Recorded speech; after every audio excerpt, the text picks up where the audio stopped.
taking a video.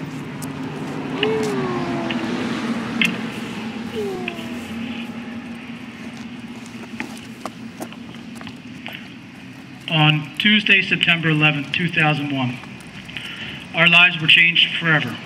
Our friends, colleagues, family members who were doing nothing out of the ordinary for a typical Tuesday morning were lost. Some struggled for survival. Some took action to help others. Some had chosen free will. Our nation suffered the largest loss of life on its soil as a result of a hostile attack in its history. We are gathered here today at the Cochranville Fire Company's Fallen Firefighters Memorial to remember those who lost their lives in September 11th terrorist attack. On that morning, 19 Al-Qaeda terrorists hijacked 4 commercial airplanes. The planes were used as guided weapons and later crashed. 2 of the planes crashed into the Twin Towers of the World Trade Center in New York City. Both towers collapsed within 2 hours. A 3rd plane crashed into the Pentagon in Arlington, Virginia. The 4th plane, flying towards Washington, D.C., crashed in a field in Somerset County near Shanksville, Pennsylvania. It crashed after passengers attempted to retake control of the plane. There were no survivors from any of the flights. As we recall the memories and the stories, I think we can celebrate as to the character of America on that dark day. Strangers, human beings, regardless of their race, creed, or color, living their ordinary lives, reacted with great courage and bravery. They will always be remembered as heroes who chose, without warning, to put themselves in the face of danger to help others. Nearly 3,000 victims died in the attacks.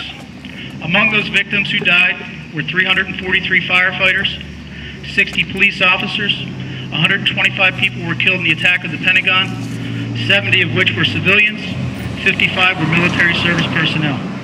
The majority of casualties were civilians, including nationals from multiple countries. This doesn't mention the thousands who were injured and those who still bear the scars of that day.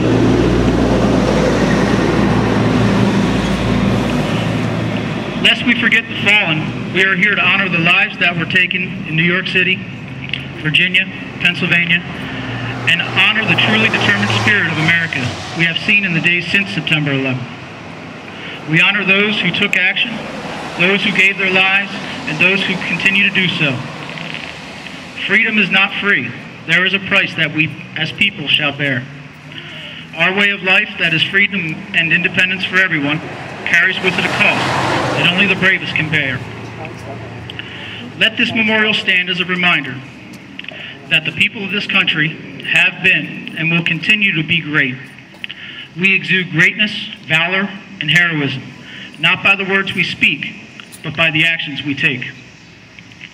From the Twin Towers of New York City to the Pentagon in Arlington, Virginia, to Flight 93 that crashed in Shanksville, Pennsylvania, there is no one story, one psalm, no ceremony, plaque, or stone that will heal the wounds for all of us.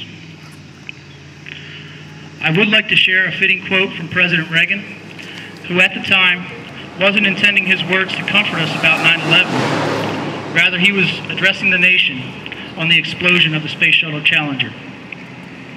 President Reagan said, "Sometimes painful things like this happen. It's all part of the process. The future does not belong to the faint-hearted. It belongs to the brave." America was founded on bravery, and we will not go on silently. We will live on proudly. As for those who lost their lives that day, would want us to carry on, even in the face of great burdens and sorrow. As in Matthew 28:20 says, "And surely I am with you always, even unto the very end."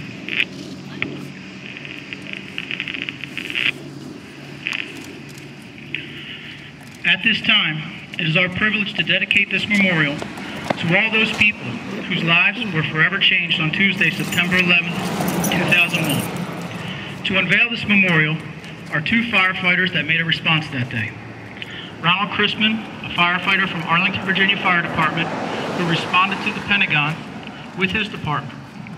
and James Thompson, a FDNY retired firefighter who responded with his department to the Twin Towers. Please unveil the September 11th memorial.